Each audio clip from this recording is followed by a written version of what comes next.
એ બ્રહ્મલોકની એને પ્રાપ્તિ થાય. સદ્મના ભુવનત્રયમ, જો કોઈ મારી પ્રતિષ્ઠા સાર્વભૌમ, મારી કોઈ પ્રતિષ્ઠા કરે તો સાર્વભૌમ રાજ્ય એને પ્રાપ્ત થાય. અને જો ત્રણે કરે એટલે કે સદ્મના ભુવનત્રયમ, મારા જો કોઈ મંદિર સિદ્ધ કરાવે તો 3 ભુવનનું રાજ્ય એને મળે.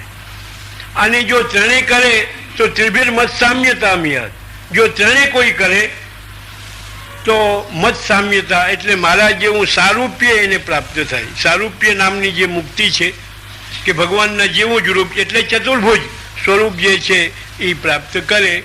આ થયો પૂજા માર્ગ. અને નાના મોટી અનેક પૂજાઓ તો જગતમાં થયા જ રાખે છે. તમે પણ વારંવાર કરી હશે. એનું નામ છે પૂજા માર્ગ. એટલે જે પૂજા માર્ગ બતાવ્યો એ અમે ભગવાને ભાગવતની અંદર કહ્યું કે મારી જો કોઈ પૂજા કરે તો જે પૂજા માર્ગ છે એ દ્વાપરે પરિચર્યાયામ, દ્વાપર યુગની અંદર પરિચર્યા એટલે પૂજા આ જ મુખ્ય માર્ગ હતો. અને લોકોનું કોન્સન્ટ્રેશન પૂજામાં જ થઈ શકે એમ હતું. બીજા કોઈ પણ ઉપાયથી એનું કોન્સન્ટ્રેશન થાય એમ હતું નહીં. એટલે પૂજા માર્ગ એમાં મુખ્ય હતો. પણ એ પછી સમય પલટાયો અને કલિકાલ આવ્યો. કલૌ તદ હરિકીર્તન, કલિકાલમાં એકમાત્ર હરિકીર્તન એટલે હાથમાં કરતાલ લઈને જ્યાં જ વગાડવા એવું એનું નામ કીર્તન નથી. પણ કીર્તન શબ્દ અહીંયા ભક્તિનો વાચક છે. જેને આપણે ભક્તિ કહીએ એ ભક્તિથી જ ઉદ્ધાર થાય છે. પણ એ ભક્તિ ભક્તિ નામ તો એક જનરલ નામ થયું. ભક્તિ એવું નામ તો જનરલ નામ થયું. કુતિયાણા એવું નામ તો એક જનરલ આખા શહેરનું નામ થયું. પણ કોઈને કાગળ લખો ને કુતિયાણા એટલું લખી દેજો, નામ લખીને મળી જાય નહીં મળે. કુતિયાણા લખ્યું છે. અરે પણ કુતિયાણામાં જ ભાઈ રહે છે. અરે ભાઈ કુતિયાણામાં જ રહે છે ને એ ભાઈ એમાં રહે છે. કુતિયાણા એ લખ્યું એ બરોબર છે. પણ કુતિયાણા તો મોટું શહેર છે. અને કુતિયાણામાં કયા વિભાગમાં મ્યુનિસિપલ વોર્ડ નંબર કેટલા અને એનું શેરી કઈ, રસ્તો રોડનું નામ શું અને બિલ્ડિંગનું નામ શું અને કયા મજલે રહીએ છે એ પર્ટિક્યુલર નહીં લખો ત્યાં સુધી એડ્રેસ બરોબર નહીં થાય. અને એનાથી કાગળ તમારો રિફ્યુઝ થઈને આવશે નહીં. એટલે ભક્તિ એ તો એક જનરલ નામ થઈ. પણ ભક્તિ સાત્વિક ભક્તિ પણ હોય, રાજસ ભક્તિ પણ હોય, તામસ ભક્તિ પણ હોય. સાત્વિક, રાજસ અને તામસ આ ભાવોની સાથે મળવા ભક્તિ જ્યારે મેળ ખાય ત્યારે એ રાજસ ભક્તિ કહેવાય, કોઈ સાત્વિક ભક્તિ કહેવાય, કોઈ તામસ ભક્તિ કહેવાય. તો એવી જે 3 કોટી છે એ 3 કોટી પણ ભક્તિની જ છે. અને ચોથી કોટી જેને આપણે નિર્ગુણ ભક્તિ કહીએ અથવા જેને ફલ ભક્તિ કહીએ એ ચોથી કોટીની ભક્તિ થઈ. એટલે રામાનુજાચાર્ય પ્રગટ થયા. રામાનુજ, મધ્વ, નિંબાર્ક અને વલ્લભ અને શ્રી શંકરાચાર્ય આ પાંચે બધા ભક્તિના પ્રવર્તક વૈષ્ણવ આચાર્યો હતા. અને પાંચેયનો સંપ્રદાય એ વૈષ્ણવ સંપ્રદાય જ કહેવાય. પણ પુષ્ટિમાર્ગ એ નિર્ગુણ ભક્તિનો માર્ગ થયો. અને એ પુષ્ટિ ભક્તિ વલ્લભાચાર્ય બતાવી. એટલે એના આદિ આચાર્ય શ્રી વલ્લભાચાર્ય એ પુષ્ટિમાર્ગના આચાર્ય થયા, આદિ આચાર્ય થયા.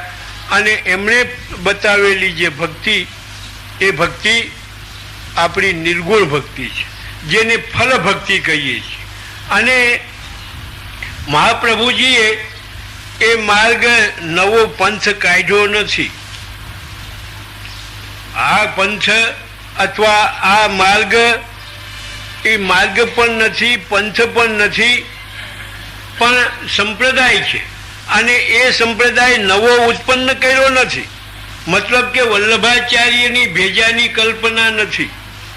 જો ભેજાની કલ્પના કહીએ અને માનીએ, જોકે એની પાછળ ઇતિહાસ છે, ગ્રંથો છે, વેદાંત છે, બધુંય છે, પણ ઘડીભરને માટે માની લઈએ કે એની ભેજાની કલ્પના છે તો એને 500 વર્ષનો જ જૂનો કહેવાય.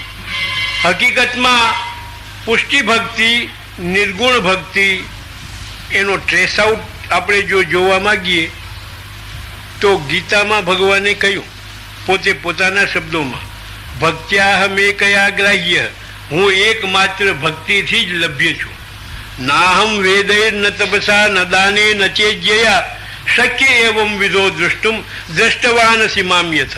હે અર્જુન, મારી પ્રાપ્તિ, મારી એટલે હું તને આ જે ગીતાનો ઉપદેશ કરી રહ્યો છું એ સકલ અવતારીઓનો અવતારી અને મારી ઈચ્છાથી પ્રગટ અને મારી ઈચ્છાથી ગુપ્ત રહેવા વાળો એવો જે હું, જેને લોક અને વેદની અંદર કૃષ્ણ એવું નામ આપવામાં આવે છે, એવો જે કૃષ્ણ છું, એની પ્રાપ્તિ જો કોઈ કરવા માગે તો નાહમ વેદૈ, વેદોના અધ્યયનથી, વેદોના નિર્વચનથી મારી પ્રાપ્તિ ન થાય તો વેદોનો પાઠ કરવો અને વેદો ભણવા નકામા છે. ભગવાનનો કહેવાનો આશય એમ નથી કે વેદો નકામા છે. વેદો તો પોતે જ પ્રગટ કર્યા છે, ભગવાનના નિશ્વાસી જ વેદ છે. જે વેદો અપૌરુષેય મનાય છે. અપૌરુષેય એટલે કોઈ પણ માણસની રચના નથી, કોઈએ લખેલા નથી, પણ ભગવાનનો નિશ્વાસ જે છે એ વેદ છે. તો પછી વેદની હસ્તી શા માટે? વેદની હસ્તી એટલા માટે છે કે ઠાકોરજી સ્વયં આજ્ઞા કરે છે કે વેદૈશ્ચ સર્વૈ રહમેવ વેદ્ય, સર્વ વેદો મેં અહીંયા સ્થાપિત કર્યા એ એટલા માટે કે મારા ખરા સ્વરૂપનું જ્ઞાન થાય. પ્રાપ્તિ નહીં, એવું જ્ઞાન. વેદૈશ્ચ સર્વૈ રહમેવ વેદ્ય, વિદ ધાતુ બતાવીને એનું જ્ઞાન પ્રાપ્ત થાય એટલા માટે મેં વેદોની આવિષ્કાર અને સ્થાપના કરી. એટલે જ્ઞાન પ્રાપ્ત થાય, પ્રાપ્તિ નહીં.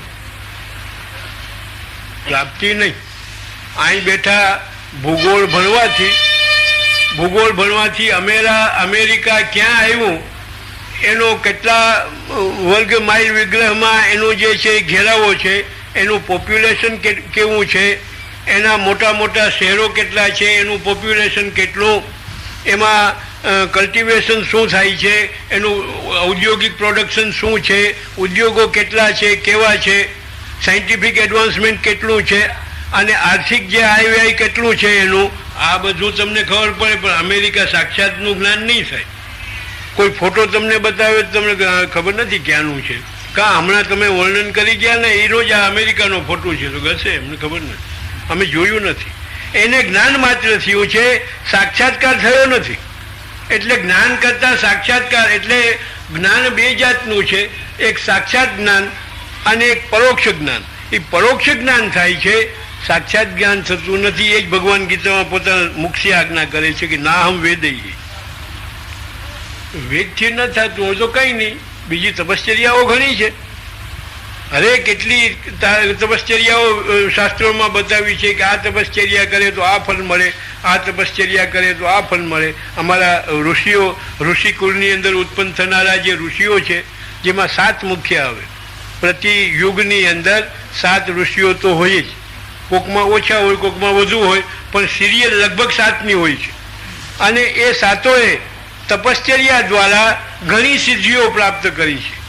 તો ભગવાન પોતાના શબ્દોથી આજ્ઞા કરે છે કે નાહમ વેદૈ ન તપસા, તપથી પણ મારી પ્રાપ્તિ થતી નથી. તો તપ નકામા નહીં, નકામા નથી. તપથી જે વિહિત ફળ જે છે એમાં જે બતાવ્યું છે એની પ્રાપ્તિ થાય, પણ પૂર્ણ પુરુષોત્તમની પ્રાપ્તિ નહીં. ન દાનેન, ઘણા દાન મયુખ નામનો એક સ્મૃતિ ગ્રંથ છે, એક ઋષિએ લખ્યો છે, અને એની અંદર બધા દાનના પ્રકારો બતાવ્યો છે અને કયા ફળ માટે કયું દાન કરવું જોઈએ એમાં ઘણું લખ્યું છે. અન્ન દાન ને માન દાન ને આ દાન ને વસ્ત્ર દાન ને ઘણું દાન એમાં લખ્યા છે. એવા જો દાન કરવા માંડીએ તો પણ કંઈક સિદ્ધિ તો પ્રાપ્ત થાય ને, પણ સિદ્ધિ ભલે પ્રાપ્ત થાય, એનું વિહિત ફળ ભલે પ્રાપ્ત થાય, પણ પૂર્ણ પુરુષોત્તમની પ્રાપ્તિ ન થાય. અને ઓન ધી કોન્ટ્રરી, જો એમાં કંઈક પણ ખામી રહી ગઈ તો પાતક પણ લાગે, પાપ પણ લાગે, અને એ પાપના ફળ ભોગને માટે થઈને એની દુર્ગતિ પણ થાય. નૃગ રાજા હતો. એ નૃગ રાજા તો હતો જ, પણ એણે એટલા બધા ગોદાનો કર્યા હતા કે શાસ્ત્રમાં લખ્યું છે કે કોઈ હજારો નહીં લાખો ગાયોનું દાન કરેલું, અનેક વાર, અને કેટલી સેંકડો ગાયો એક સાથે દાન કરતો. એકવાર બન્યું એવું કે જે ગાયોનું દાન કર્યું હતું એ દાન કરેલી ગાયોમાંથી કોઈ એક ગાય, ઘણી જ્યારે હોય ત્યારે કંઈ થોડા વાળા હોય છે કે આ દાન કરેલી, આ દાન, બધી ચડવામાંથી બધી બહાર નીકળતી હોય, એ દાન એક જ ગાય પહેલા દાન કરેલી એક બીજી વાર એને લઈને કોઈ બીજા બ્રાહ્મણને આપી. હવે જેને દાનમાં મળી, સંકલ્પ કરી, પૂજા કરીને દીધી, એ ગાય જઈને જ્યારે ચાલવા લાગ્યો ઘરે, ત્યારે રસ્તામાં પેલો આગલો બ્રાહ્મણ મળ્યો. ગાયને જોઈને થયું કે આ ઓળખું તો મને આપેલું છે રાજાએ, અને તે ક્યાંથી લીધું, આ ક્યાંથી ઉપાડ્યું?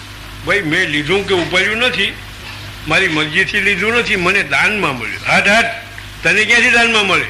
મને મળેલું છે. તો કે ભાઈ હું ખોટું કહું છું?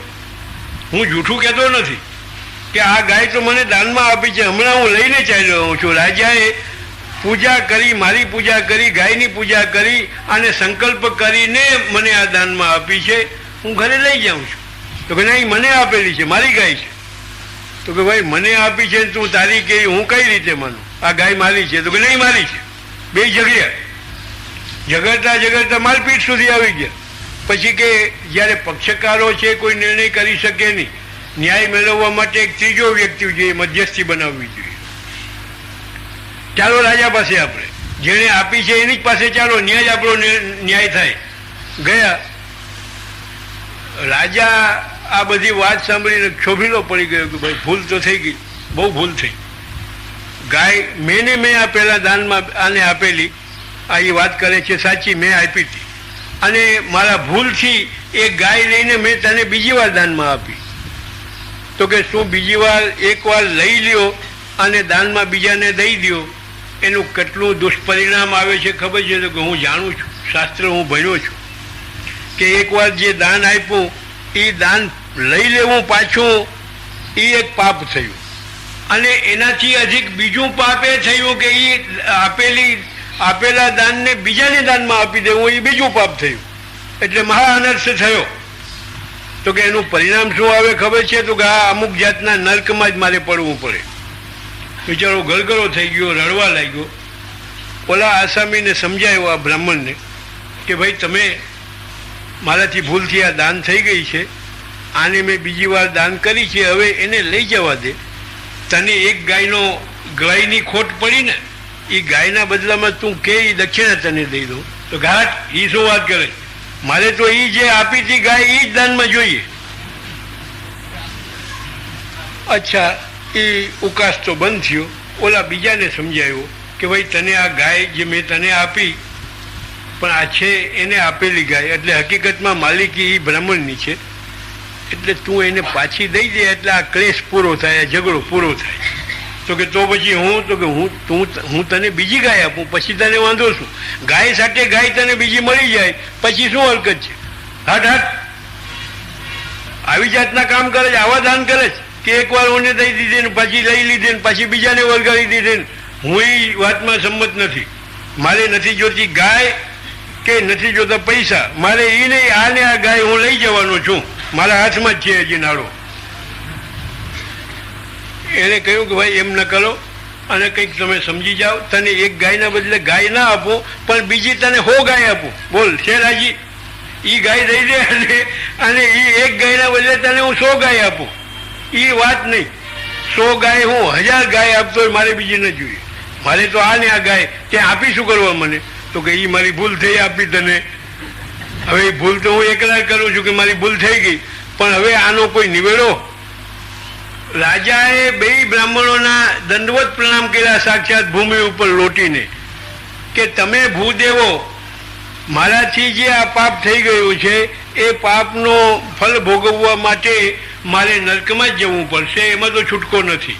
પણ તમે બંને ભૂદેવો જો મારા ઉપર કૃપા વિચારો તો આ નર્કમાંથી હું છૂટી શકું, નહીં તો મારી તો અવગતિ જ થવાની છે.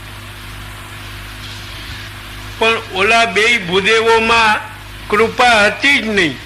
કૃપા ક્યાં લેવા જાવી? નહીં તો પૈસાને થેલીને લઈને જઈએ બજારમાં તો લઈ આવીએ મળતી હોય તો, પણ કૃપા એમાં હતી જ નહીં. ક્યાંક હોય ને ક્યાંક ન હોય. ક્યાંક તો બીજામાં રાજામાંય કૃપા હોય, બીજા વ્યક્તિમાંય કૃપા હોય, બીજા દેવકોટીમાંય કૃપા હોય, અથવા કોર્ટમાં કચેરીઓમાં પણ કૃપા હોય. બાંધછોડ કરી લઈએ પણ કૃપા હોય તો બાંધછોડ કરે. આ બેમાં કૃપા હતી નહીં. એટલે વ્યતિરેકનું ઉદાહરણ છે કે જ્યારે કૃપા નથી હોતી ત્યારે આમ બને છે. અને બે એકબીજી વાત ઉપર હઠમાં ને હઠમાં જામી ગયા કે નહીં, ઓલો કે હું ન છોડું, ઓલો કે હું ન છોડું, કથો ન છડા. પરિણામ શું થયું કે એ રાજાને એ દેહ છોડ્યા પછી કૃકલાસનો જન્મ લેવો પડ્યો, કરચલાનો જન્મ લેવો પડ્યો, અને લોકમાં નિંદા થઈ. એ લોકો વિચાર કરો કે એટલા લાખો ગાયોના જેણે દાન આપ્યા, કોઈ ખરાબ કામ તો કોઈ કર્યું નથી, લાખોના દાન આપ્યા, એ દાનમાં જરા જેટલી ભૂલ થઈ ગઈ તો આ ફળ ભોગવવું પડ્યું, અને લોક નિંદા થઈ જુદી. આ નૃગરાજાનો પ્રસંગ એવું બતાવે છે કે ના હમ વેદૈ ન તપસા ન દાનેન. ભગવાનની ગીતામાં ખરી જ વાત કહી છે કે ન દાનેન, દાનથી પણ મારી પ્રાપ્તિ થતી નથી, પોતાની પ્રાપ્તિ નથી થતી, એના અનુક્રમ બતાવે છે બધા. એના ફળની ચર્ચા નથી કે આ બધું નિષ્ફળ છે એમ કહેવાનો હેતુ નથી, પણ મારી પ્રાપ્તિ કરવા માગતા હો તો વેદોથી નહીં, ન તપસા તપશ્ચર્યાથી નહીં, અને ન જે છે ન દાનેન ન ચ ઈજ્યેયા. ચોથો પ્રકાર છે કે યજ્ઞયાગ કરે માણસ. પુત્ર કામો યજેત, પુત્રની કોઈને કામના હોય તો યજ્ઞ કરે, પુત્રેષ્ટિ યજ્ઞ કરે. વિદ્યાની કોઈને કામના હોય તો અમુક જાતનો યજ્ઞ કરે. રાજ્યની કામના હોય તો અમુક જાતનો યજ્ઞ કરે.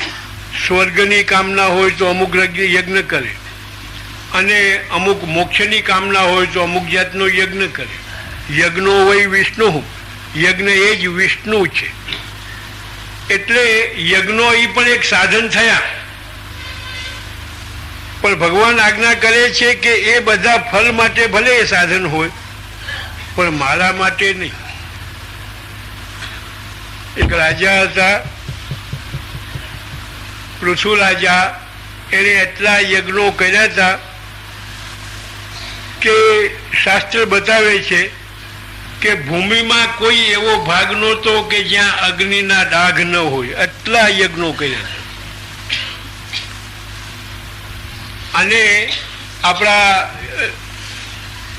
હરદ્વારની અંદર કનખલ કરીને જે વિભાગ છે ત્યાં જેણે યજ્ઞ કર્યું, એમાં એટલા યજ્ઞો હતા એના કે કોઈ પાર નહીં એટલા. પણ એ યજ્ઞોમાં નારદજી ગયા. નારદજીએ પૂછ્યું કે રાજા, આ જે યજ્ઞ કર્યો એ યજ્ઞ કરીને તને શું ફલ પ્રાપ્તિ થઈ? તને સંતોષ થયો?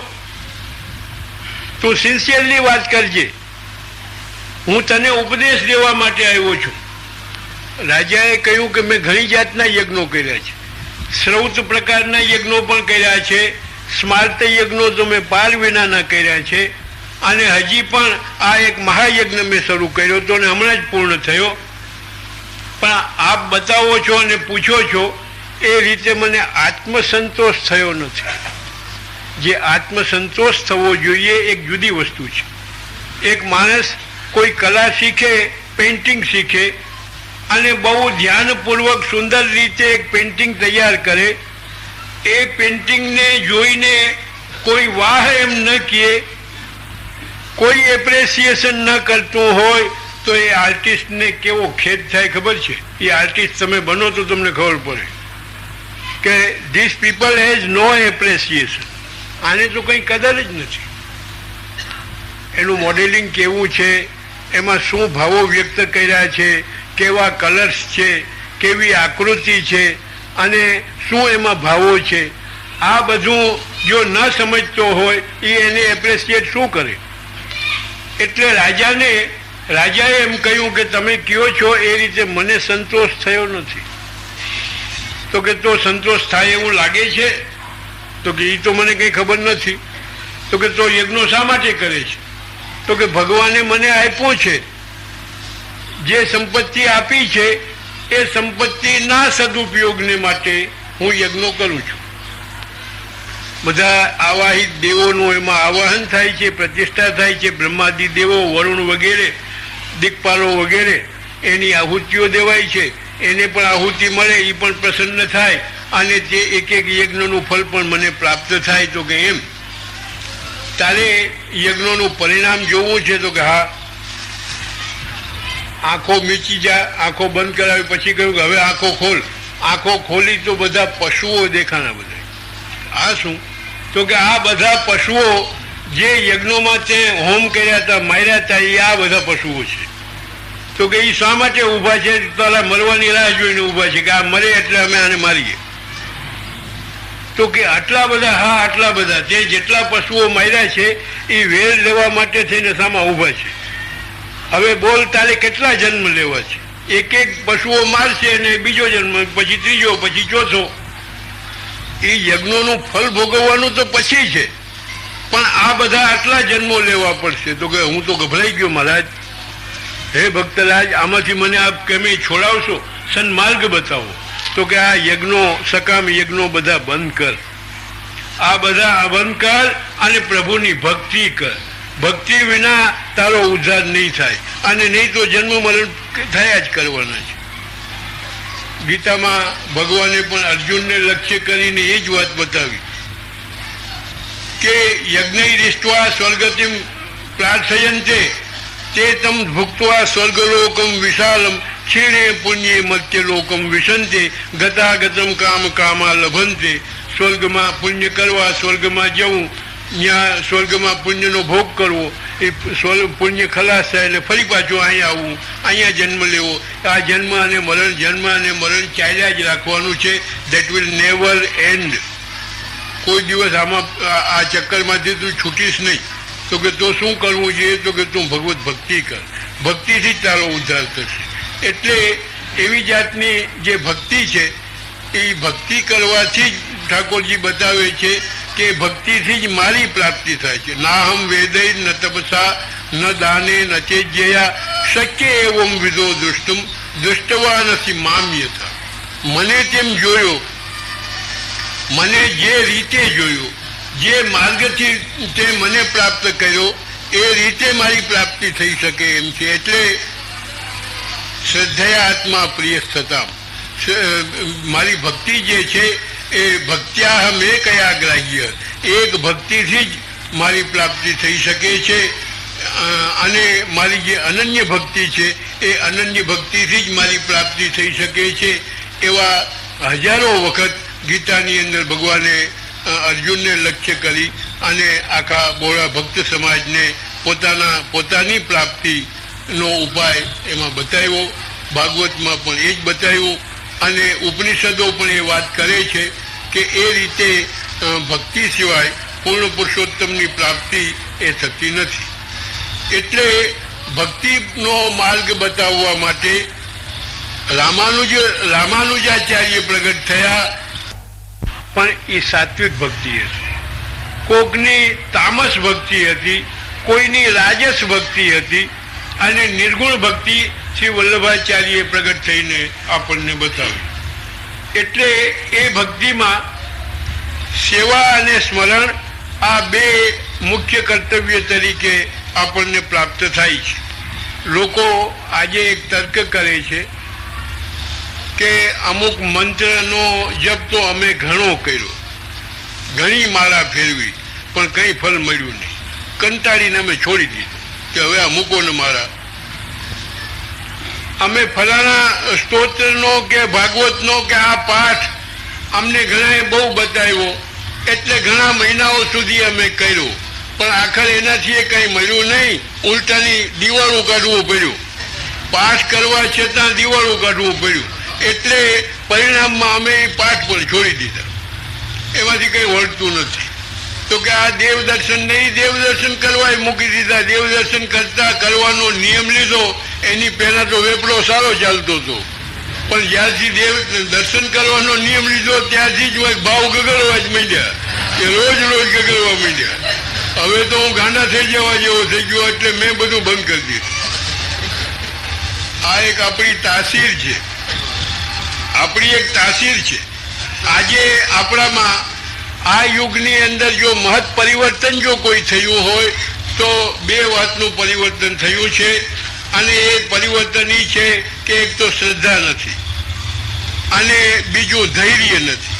ધીરજ અને શ્રદ્ધા આ બે જે જોઈએ એ આપણામાં રહ્યા નથી. અને એ ન રહેવાને કારણે જે પાઠ હોય કે જપ હોય એનાથી જે સિદ્ધિ મળવી જોઈએ એ સિદ્ધિ મળતી નથી, સિદ્ધિ દૂર જતી જાય છે. પણ આ બે જો આપણી અંદર હોય તો અવશ્યમેવ સિદ્ધિ પ્રાપ્ત થાય. અને આ બે ન હોવાને કારણે આધ્યાત્મિક શું પણ આદિ ભૌતિક રીતે પણ જીવનની અંદર અનેક પરિવર્તનો થાય અને ઘણું સહન કરવું પડે. આજે માણસ ધૈર્ય ન હોવાથી અને શ્રદ્ધા ન હોવાથી એવો બની ગયો કે ગોળ ખાધો નહીં કે જાડા થઈ જવા જોઈએ. ગોળ ખાધો ને જાડો કેમ ન થયો? આ એક આશ્ચર્યની વાત થઈ. માટે ગોળ મૂકી દેવો. ગોળ ખાઈને તરત જાડા થવું છે. દવા ખાધી નહીં કે રોગ મટવો જોઈએ. હા, હજી સુધી કઈ થતો નહીં. રોજની કેટલી દવા ફેરવી નાખે ને કેટલા ડાક્ટરો ફેરવી નાખે, વૈદ્યો ફેરવી નાખે. અને એને કહો કે ફલાણો ડાક્ટર એની પણ લઈ જોઈએ, એવું કઈ થતું નથી. ઓલા ફલાણા વૈદ્ય તો એ પણ અમે લઈ જોઈએ, એમાંથી કઈ થતું. દવા એકવાર લીધી હરામ છે. પણ નામ બધા એના કડકડાટ મોઢે. તમે જેનું નામ લીધું તો એ નહીં લીધી, આ ઓલી તો એ નહીં લીધી, પણ એ અમને કઈ ફાયદો નથી. પણ લેતાની યારે ફાયદો થવો જોઈએ. ધૈર્ય નથી, શ્રદ્ધા નથી. દુકાન ખોલી નહીં કે નફો થવો જોઈએ. આ આટલી દુકાન ખોલે આટલો વખત થઈ ગયો ને નફો તો કઈ થયો નહીં. દૂર ગાડી નકામી, મૂકી દો દુકાન. એ વેપારે છોડી દે, દુકાને છોડી દે. અને કોઈ માણસ કે છોકરો કે ભાઈ વિદેશ જાય નહીં કે ત્યાંથી ઊંડીઓ આવતી શરૂ થઈ જવી જોઈએ. કેમ ના આવે? અરે પણ ભાઈ દેશ છોડીને વિદેશમાં ગયો છે, જ્યાં હજી જામતું વાત છે, હજી ઇસ્ટેબ્લિશમેન્ટ થતું થાય અને એમને આવક થઈ જાય શરૂ તો કે નહીં, પરદેશ ગયો એટલે આવક થવી જ જોઈએ. અને બીજું છે કે વિવાહ થયા નહીં કે તરત જ પુત્ર સંતાન થવું જ જોઈએ. ન કેમ થાય? અને કંઈક અટકળો ને કંઈક વાતો જે છે એ વેચી થઈ જાય અને વિચારોનો વમણ શરૂ થઈ જાય. આ સંતાન કામ ન થાય, આ સંતાન કામ ન થાય. પણ ધૈર્ય અને શ્રદ્ધા જે જોઈએ એ ધૈર્ય અને શ્રદ્ધા જીવનમાં છે નહીં. આ તો આધ્યાત્મિક વાતો નથી, આ તો ભૌતિક વાતોમાં પણ એની કેવી અસર થાય છે એ બતાવું છું. એક માણસ કહે કે હું નિયમથી હું શ્રાવણ મહિનામાં કથા સાંભળવાનો નિયમ લીધો, પણ રોજ માથું કાં દુખે મારું? બોલો. મને શંકા કરી કે આ શ્રાવણ મહિનો શરૂ થયો 10 દી થયા મને કે, પણ 10 દિવસથી રોજ નિયમથી કથા સાંભળું છું, પણ રોજ માથું કાં દુખ્યા કરે, મટે કાં નહીં? મેં કહું ભાઈ મટી જશે, તું તારો નિયમ તો તું ચાલુ રાખ. તો કે નહીં, માથું મટવું જોઈએ. અને કાકો મરી જાય એટલા માટે થઈને મેં અમુક પાઠ શરૂ કર્યા. પણ પાઠ કરવા છતાં કાકો મરે કાં નહીં તો વારસો મળે ને. પાઠ શરૂ કર્યા એટલે કાકો જલ્દી એક્સપાયર થવો જોઈએ, પણ એ તો વધારે ખાટલામાંથી બેઠો થઈ ગયો. જે ઈચ્છા હતી કે આ થાય તો આ બધું વારસો આપણને મળી જાય, ઉલટાનો તાજો માજો થઈ ગયો. આજે સ્વાર્થી માણસને લઈને મોટામાં મોટા 2 પરિવર્તનો તો મેં જિંદગીમાં જોયા કે એક તો ધૈર્ય નથી અને બીજું જે છે એ આપણામાં જે શ્રદ્ધા જોઈએ એ શ્રદ્ધા નથી. હંમેશા દવા કહેવાય છે. What we call the medicine is the medicine. દવા કહેવાય છે. એ દવા કડવી હોય, ખારી હોય, તીખી હોય અને પ્રવાહી હોય કે ગોળી હોય કે ફાકડા ભરીને ખાવાની હોય. એ દવા તો દવા કહેવાય, ભલે આવી હોય, પણ રોગીની તાસીર જોઈને અને એનો ડોઝ નક્કી થાય અને ડોઝ દેવામાં આવે, એનું અનુપાન નક્કી થાય કે આ રીતે લેવી, આટલી વાર લેવી, આટલી માત્રામાં લેવી, તો ન ચાલે. પ્રભુની બુદ્ધિથી પ્રભુ જે ઈચ્છા કરે એ આપે. પ્રભુ ઉપર જો વિશ્વાસ હોય તો પ્રભુની બુદ્ધિ ઉપર પણ આપણે વિશ્વાસ રાખવો જોઈએ. પ્રભુ પોતાની બુદ્ધિથી એટલે કે પોતાની ઈચ્છાથી સુખ આપે કે દુઃખ આપે એને ધૈર્ય રાખીને અને શ્રદ્ધા રાખીને એને જો આપણે સહન કરીએ અને આપણું કર્તવ્ય ચાલુ રાખીએ તો પ્રભુ દવા અને પ્રભુની જે કોઈ પણ કૃપા છે, પ્રભુની જે બુદ્ધિ છે એ સર્વ જગતનું સારું જ કરે છે. નરસું પ્રભુએ કોઈનું ક્યારેય પણ કર્યું નથી. અને નરસું થાય છે એનું શું? નરસું થાય છે એ આપણા કર્મને લઈને થાય છે. આપણા પૂર્વના કૃત્યોને લઈને જે ભાગ્યરૂપે આપણને મળે છે એને લઈને સુખ જે છે, દુઃખ પ્રાપ્ત થાય છે. આપણા ઠાકોરજી કોઈને દુઃખી કરતા નથી. ઠાકોરજી તો સર્વને સુખી જ કરે છે, સૌને સારું શ્રેષ્ઠ ફળ જ દાન કરે છે, દુઃખી કરતા નથી. એટલે આ બધું હોવા છતાં જો આપણા મનમાં સંદેહ રહેતો હોય તો પહેલાં એક ઈષ્ટ નક્કી કરો અને એક ઈષ્ટની અનન્યતાપૂર્વક એની ઉપાસના 5 વર્ષ કરી જોજો અને એમાં સિદ્ધિ મળે છે કે નહીં. પણ એક નિષ્ઠાથી, ધૈર્યથી અને શ્રદ્ધાપૂર્વક એક જ ઈષ્ટની જો તમે ઉપાસના કરો તો 5 વર્ષની અંદર અવશ્ય સિદ્ધિ પ્રાપ્ત થાય. પણ આજે શ્રદ્ધા, આપણામાં શ્રદ્ધા અને ધૈર્ય આ બેનો લોપ થઈ ગયો.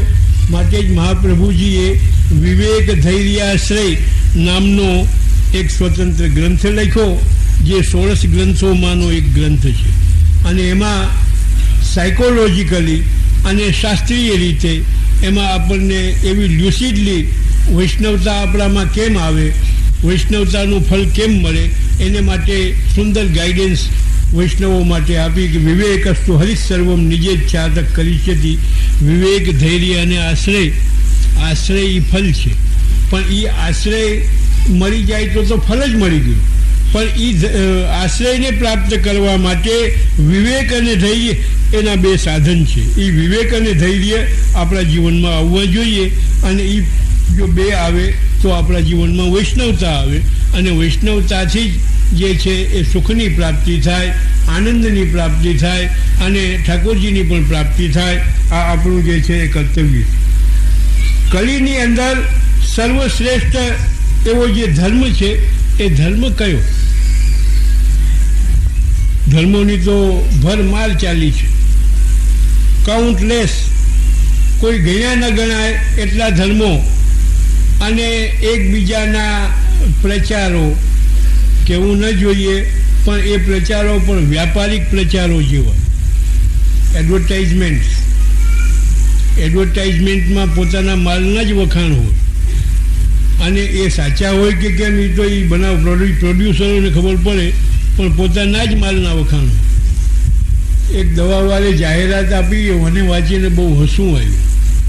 એને લખ્યું કે 80 રોગો ઉપર એક દવા, 80 રોગો ઉપર એક દવા.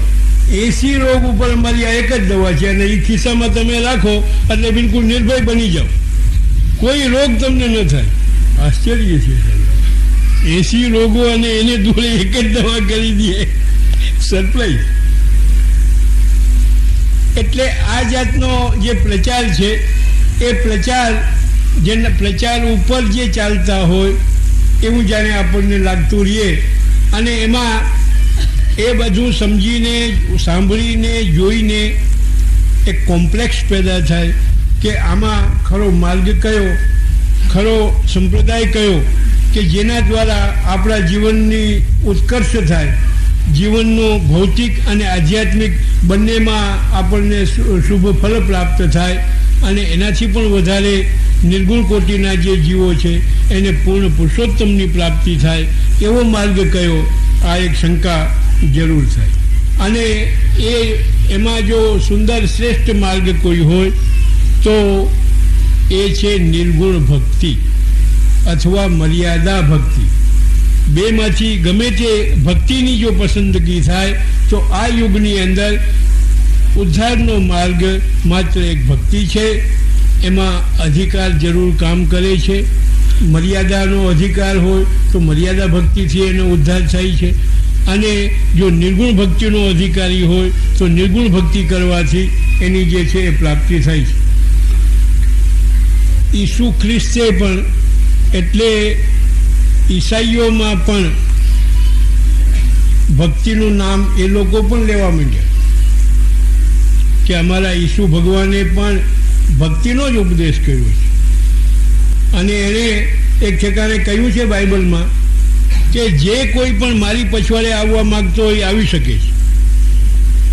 જેને કોઈને મારી પછવાડે આવવું હોય એ આવી શકે છે, પણ એક જ વાત કે બધી કામનાઓ કોરાને મૂકી દઈએ અને ક્રોસ હાથમાં લઈને મારી પછવાડે આવી શકે છે. એટલે નિષ્કામ બની જાય અને ક્રોસ હાથમાં લઈને મારી સાથે આવે, ગમે તે આવી શકે. એટલે એ લોકો અર્થઘટન એવો કરે છે કે ભક્તિનો ઉપદેશ તો ઈસુએ સૌથી પહેલાં કર્યો. અને પણ વિચાર તો કરો કે 1986મું વર્ષ ચાલે છે. એ 1986મું વર્ષ ઈસુને પ્રગટ થયા ત્યારથી ગણાય છે. ન્યૂ ટેસ્ટામેન્ટ અને ઓલ્ડ ટેસ્ટામેન્ટ ત્યારથી એની જે છે એ સને ગણવામાં આવે છે. એમાં 1986મું વર્ષ ચાલે છે. ત્યારે ભક્તિના પ્રવર્તક, ભક્તિના સ્વીકર્તા, ભક્તિના ફલરૂપ એવા ભગવાન શ્રી કૃષ્ણ એ તો ઈસુથી પહેલાં થયા. ઈસુથી પહેલાં થયા. 1986 ઈસુને થયા અને 1986ની પહેલાં લગભગ એમ સમજો કે 2800 વર્ષ પૂર્વે કૃષ્ણાવતાર થયો. મહાભારત યુદ્ધ થયું. આપણા કલ્યાણ થઈ ગયા ઇતિહાસકારો, વરાહ મિહિર થઈ ગયા. એણે જે હિસ્ટ્રી લખી છે એ હિસ્ટ્રીમાં લખ્યું છે કે ભગવાન શ્રી કૃષ્ણનો જે આ યુદ્ધ થયો, મહાભારત યુદ્ધ, એ ભગવાન શ્રી કૃષ્ણના 85મા વર્ષે યુદ્ધ થયું. મહાભારત 85મા વર્ષે થયું. ટોટલ આપનો જીવનકાળ 125 વર્ષનો છે. 125 વર્ષમાં 85મા વર્ષે મહાભારત યુદ્ધ થયું. અને એ મહાભારત યુદ્ધ થયા પછી આપણી સૌરાષ્ટ્ર ભૂમિમાં પધાર્યા, દ્વારકા પધાર્યા. અને 85મા વર્ષ પછી 125 વર્ષ સુધીનો જીવનનો સમય આપે આપણી સૌરાષ્ટ્ર ભૂમિમાં વિતાવ્યો. એટલે ભગવાન શ્રી કૃષ્ણની બે ભૂમિ, ફેવરિટ બે ભૂમિ થઈ. એક તો વ્રજભૂમિ, જેમાં આપે બધી બાળ લીલા કરી, મથુરા પધાર્યા સુધીની બધી લીલા કરી, 11 વર્ષ અને લગભગ 12 વર્ષનો ગાળો. અને એ પછી 85મા વર્ષથી લઈને આપ જે છે એ દ્વારકા પધાર્યા અને આ ભૂમિને પસંદ કરી. આપણે મહદ ભાગ્યશાળી છીએ કે આપણી જે ભૂમિમાં શ્રી કૃષ્ણને પ્રિય ભૂમિ હતી એ ભૂમિમાં આપણો જન્મ થયો છે, એ ભૂમિમાં આપણે રહીએ છીએ. અને આ શ્રી કૃષ્ણની ભૂમિ છે એનો આપણે ગર્વ રાખવો જોઈએ. અને આ જે કંઈ પણ વૈષ્ણવતાના દર્શન થાય છે એ ભગવાન શ્રી કૃષ્ણની ભૂમિના આપણે રહેવાવાળા છીએ માટે દેખાય છે. ગામના ગામ यदि વૈષ્ણવોના દર્શન કરવા હોય કે જેમાં ગામના ગામ વૈષ્ણવ હોય એ સૌરાષ્ટ્ર ભૂમિમાં લભ્ય છે. બીજા કોઈ પણ 16 રાજ્યોમાંથી ગમે તે રાજ્યોમાં તમે જઈ આવો, વૈષ્ણવતાના દર્શન અને વૈષ્ણવોના દર્શન બહુ ઓછા છે. એ ગૌરવ આપણે સાચવી રાખવાનું છે. એ ગૌરવ સાચવતા આપણે આવડવું પડશે. જો એ શીખ આપણે નહીં રાખીએ અને એ નહીં જો આપણા આચરણમાં રાખીએ તો આપણું જે ભાગ્ય છે, સદભાગ્ય છે, એ સદભાગ્યમાં એટલી ખામી ગણાય. કહેવાનો મતલબ કે જે ભગવાન શ્રી કૃષ્ણ એ તો ઈસાની પહેલાં થયા. એટલે ભક્તિ ઈસુથી પ્રારંભ નથી થઈ, પણ ભક્તિના પ્રવર્તક ઉપદેશક એ ભગવાન શ્રી કૃષ્ણ હતા. અને એની ખાતરી ભગવાનની ગીતા છે. મહાભારતના યુદ્ધમાં જ ગીતાનો ઉપદેશ થયો છે, યુદ્ધના પ્રસંગમાં. એટલે ભગવાનની ઉંમર 85 વર્ષની હતી ત્યારે જ ગીતાનો ઉપદેશ કર્યો. અલબત્ત સાક્ષાત પૂર્ણ પુરુષોત્તમ સ્વરૂપે સારસ્વત કલ્પમાં પ્રગટ થયા. એ સારસ્વત કલ્પનો સમય એની ગણના કરવાને માટે તો આપણી પાસે ડિજિટ નથી, સંખ્યા નથી. હા, એમ કહી શકાય કે આ કલ્પ ચાલે છે એનાથી પૂર્વ 12મો કલ્પ સારસ્વત કલ્પ હતો. અને એ કલ્પમાં ભગવાને જે ગીતાનો ઉપદેશ કર્યો એ જ ગીતાનો ઉપદેશ 12 કલ્પ પછી ફરી પાછો આ શ્વેતવાળા કલ્પમાં જ્યારે ઠાકોરજી પ્રગટ થયા ત્યારે પણ એ જ ગીતાનો ઉપદેશ પેલા અવતારનું સ્મરણ કરીને કર્યો. માટે જ ગીતાને ઉપનિષદ રૂપતા પણ કહેવાય છે અને સ્મૃતિ રૂપતા પણ કહેવાય છે. ગીતા એ સ્મૃતિ પણ છે અને ગીતા એ ઉપનિષદ પણ છે. અને ઉપનિષદ એટલા માટે છે કે સાક્ષાત ભગવાનની વાણી છે. અમુક વાણી અર્જુનની છે, એમાં એમ સમજો કે અધ્યાયમાં 1-1, 2-2 શ્લોક એવા અર્જુનના નીકળે, બાકી સંજયના નીકળે અમુક શ્લોકો. અને એને જો બાદ કરી દો તો આખી ગીતા ભગવાનના જ વચનો છે. સંપૂર્ણ ગીતા ભગવાનના જ વચનો છે, જે લેટર બાય લેટર એ ગીતાની અંદર કમ્પોઝ કરવામાં આવ્યું. એટલે ગીતા એ રીતે ઉપનિષદ પણ છે અને એની સાથે સ્મૃતિ રૂપતા પણ છે. સ્મૃતિ રૂપતા એટલા માટે છે કે સારસ્વત કલ્પના અવતારમાં આપે જે ઉપદેશ કર્યો એનું સ્મરણ કરીને અહીંયા અર્જુનને ફરી પાછું કહેવામાં આવ્યું, હોવાનું સ્મરણ કરીને. એટલે એ નહીં ગીતા, નહીં તો અમુક વાતો ભૂલાઈ જાય ને અમુક રહી જાય ને, એવો ભગવાનના ઉપદેશમાં બને ને. પહેલાંનું સ્મરણ કરીને એને કહેવામાં આવ્યું, એટલે એનું નામ છે ગીતા. અને ગીતાની અંદર તો ભક્તિનો જ ઉપદેશ આપણને પ્રાપ્ત થાય છે. આચાર્ય શ્રી પુરુષોત્તમજી પોતાની ટીકામાં, ગીતા ઉપરની ટીકામાં આજ્ઞા કરે છે કે સમગ્ર ગીતા 700 શ્લોકનો એક સ્તોમ, એનું નામ ગીતા. અને એ ગીતાના 700 શ્લોકને 18 અધ્યાયમાં ડિવાઈડ કરી દીધું. 18 અધ્યાયમાં ડિવાઈડ કરી દીધું અને 700 ટોટલ શ્લોકો, એનું નામ છે ગીતા. હવે એ ગીતાના 3 ષટક, પહેલો, બીજો અને ત્રીજો. અને હરેક ષટકની અંદર 6 અધ્યાય, 6 તેરી 18, 6 તેરી 18 અધ્યાય ગીતાના થયા. એમાં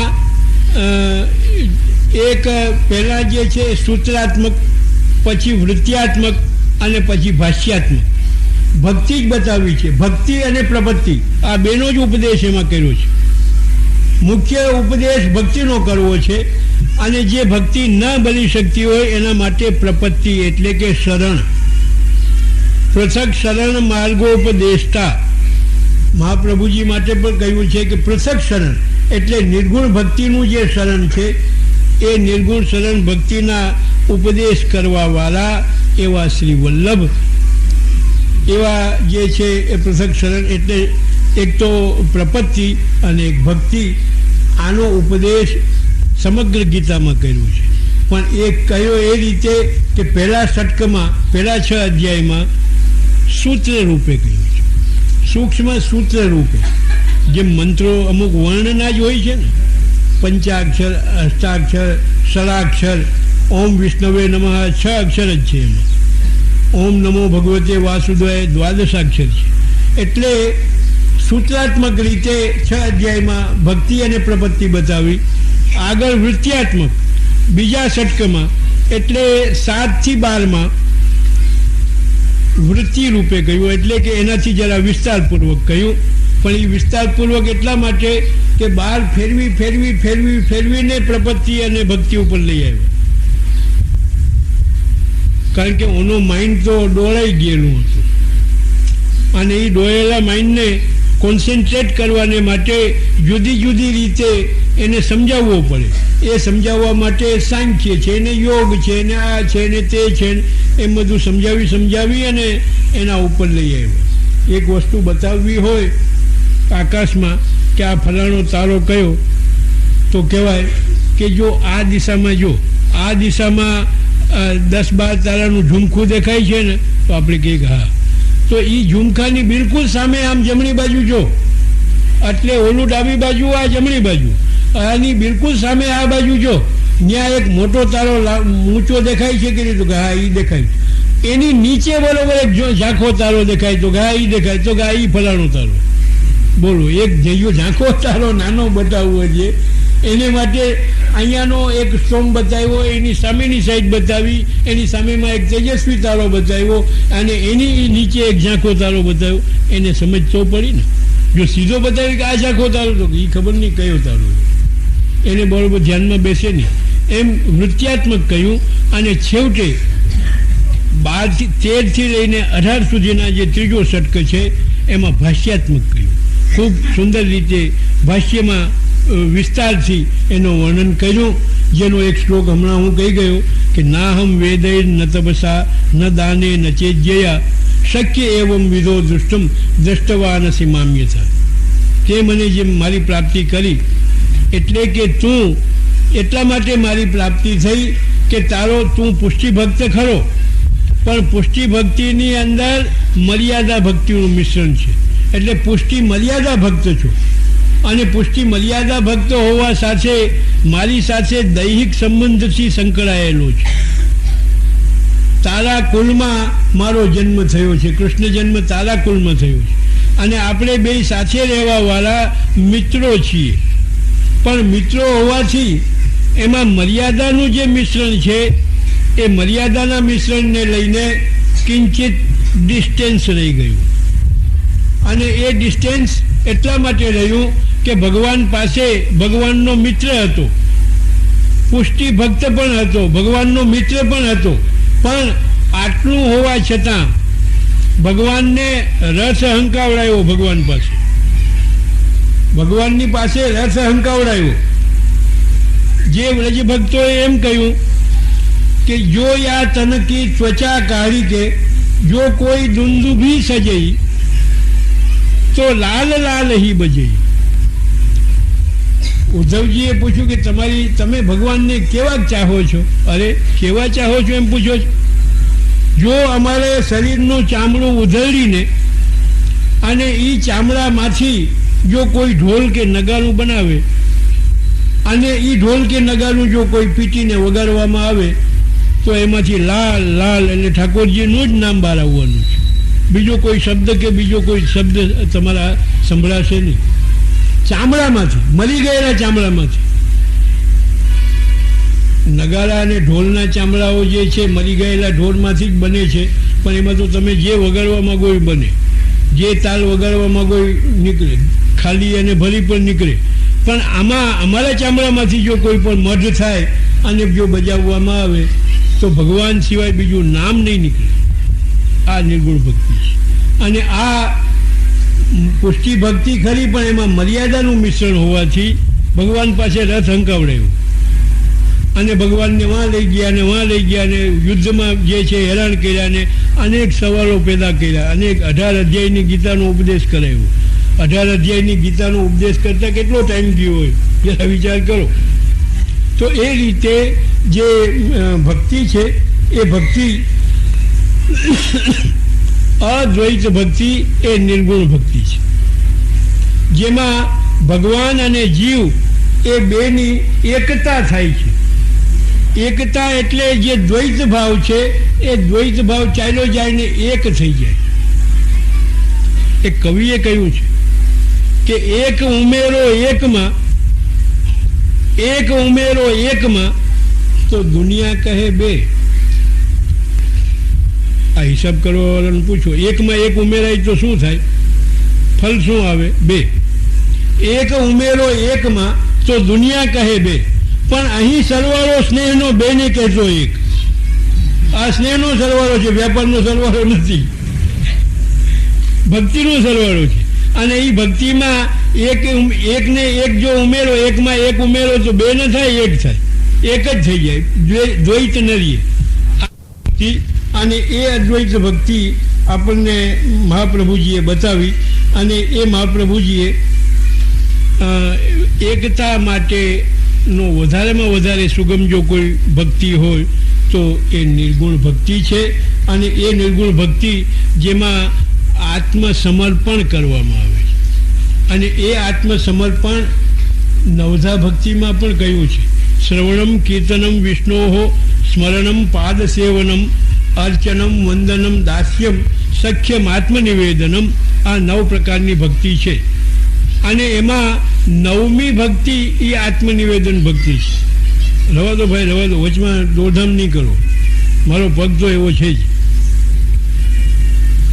તો સખ્યમ આત્મનિવેદન, 9મી પ્રકારની જે ભક્તિ છે એ આત્મનિવેદન કરી. પહેલી ભક્તિ શ્રવણ બતાવી, કારણ કે આ ભક્તિ સાધન ભક્તિ છે, જેને મર્યાદા ભક્તિ કહીએ છીએ.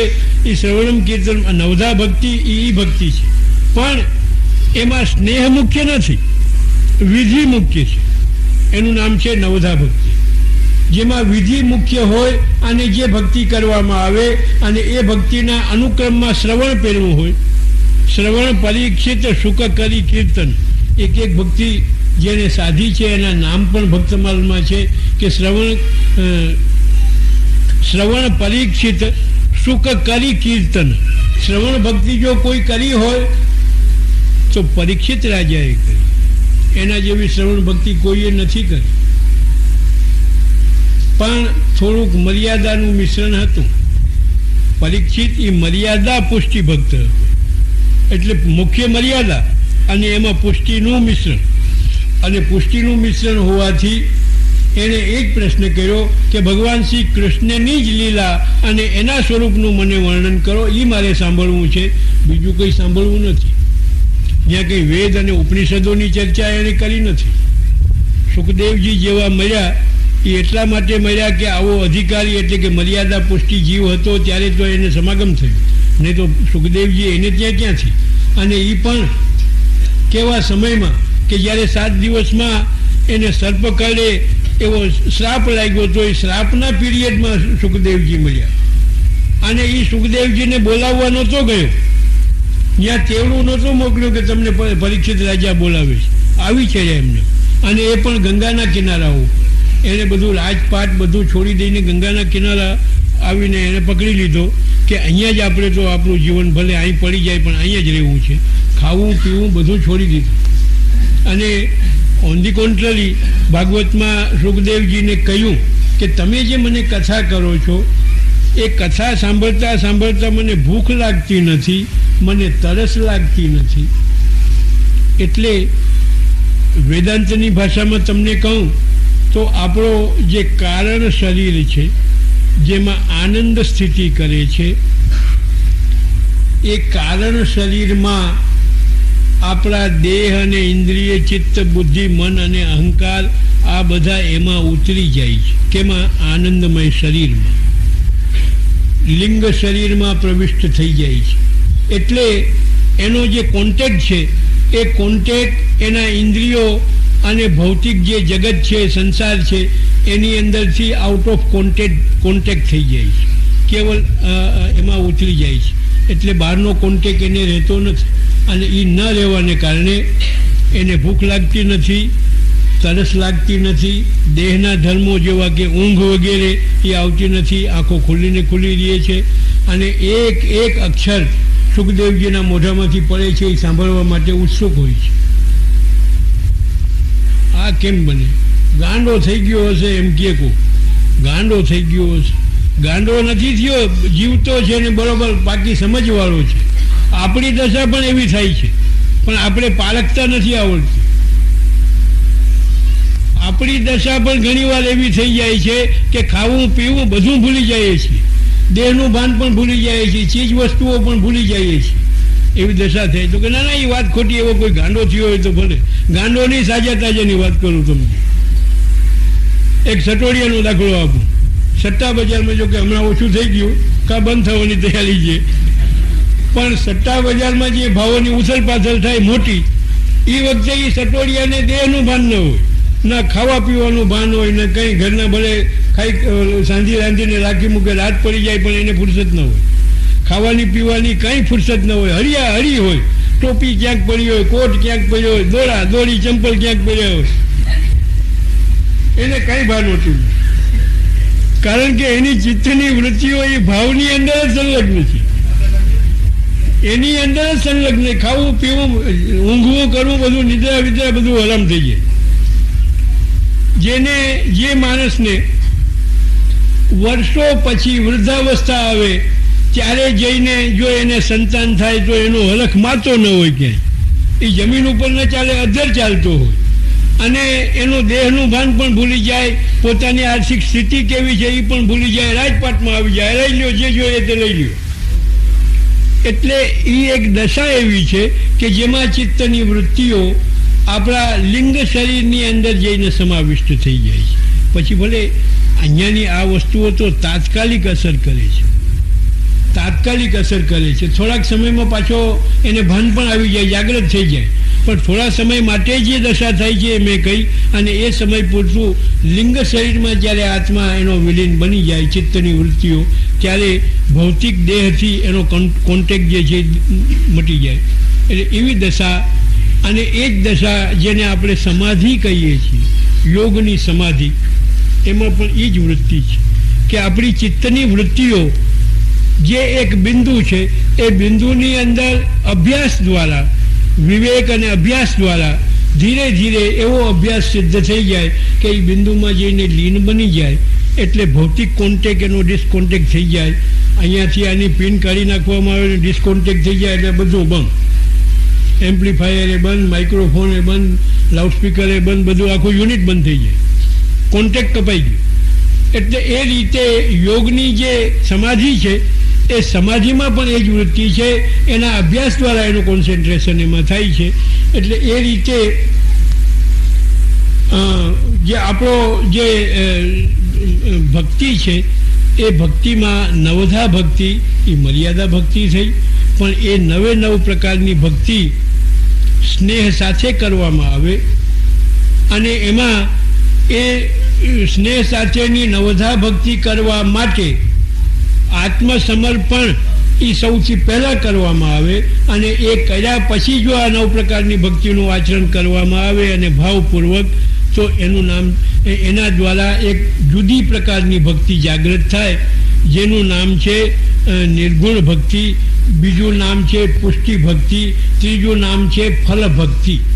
એટલે પહેલાં મધ્યમાધિકારી જીવો પહેલાં મર્યાદા ભક્તિ કરે, અને મર્યાદા ભક્તિ કરવાના અંતમાં જો એના જ્યારે મર્યાદા ભક્તિનું ફલ પ્રાપ્ત થાય એ પછી જો એ પુષ્ટિ ભક્તિ કરવા લાગે તો અંતમાં પુષ્ટિ ભક્તિનું ફલ એટલે પૂર્ણ પુરુષોત્તમની પ્રાપ્તિ એને અવશ્યમેવ થાય. એક જણો મને કહે છે કે આ સમર્પણ કરવું ને આવી જે ભક્તિ છે એ ભક્તિ આ યુગમાં તો એવા કોઈ ભક્ત હોય નહીં. એટલે અત્યારે તો બહુ ઓર્થોડોક્સ ટાઈપ છે, બહુ જૂનવાન, સમય પસાર થઈ ગયો, હવે તો એડવાન્સ એજ આવી ગઈ, અને એની અંદર આવી ભક્તિ કોઈ થાય પણ નહીં, અને આવા ભક્તો મળે પણ નહીં. એટલે આવી વાતો બધી હવે બંધ કરી દેવી જોઈએ. મને શિખામણ આપવું આવ્યું કે હવે આવી બધું આ તમે બંધ કરી દો, આવા કોઈ ભક્તો છે નહીં, અને કોઈ ક્યાંય જોવાતા નથી, અને આ બધું કહેવું પણ નકામું છે. મેં એને કહ્યું તમે શું કરો છો, તમારું બિઝનેસનું? તો કે મારું વેપાર બિઝનેસ છે. સારું, તમે ભણ્યા કેટલું છો? મને કે હું સાયન્સ ભણેલો છું અને PhDની ડિગ્રી મેળવી છે. સારું, તમે એવું માનો છો કે સમર્પણી ભક્તો આ યુગમાં નથી? મને કે ના ના, આ યુગમાં હોય જ નહીં, ઇમ્પોસિબલ. તમારા ઘરમાં છે કહો? મને કે હોય નહીં. હું પોતે તો આટલું સાયન્સ ભણેલો છું, અને મારી જે સ્ત્રી છે એ સ્ત્રી પણ જે છે વેલ એજ્યુકેટેડ છે, મારી જે પુત્રીઓ છે એ પણ વેલ એજ્યુકેટેડ છે, અને બીજા જે છે કોઈ પ્રીડર છે, કોઈ કંઈ છે, કોઈ એન્જિનિયર છે. એટલે અમારા ઘરમાં કોઈ છે નહીં. મેં કહ્યું તમે પોતે જ તમને ખબર નથી કે મારા ઘરમાં શું છે.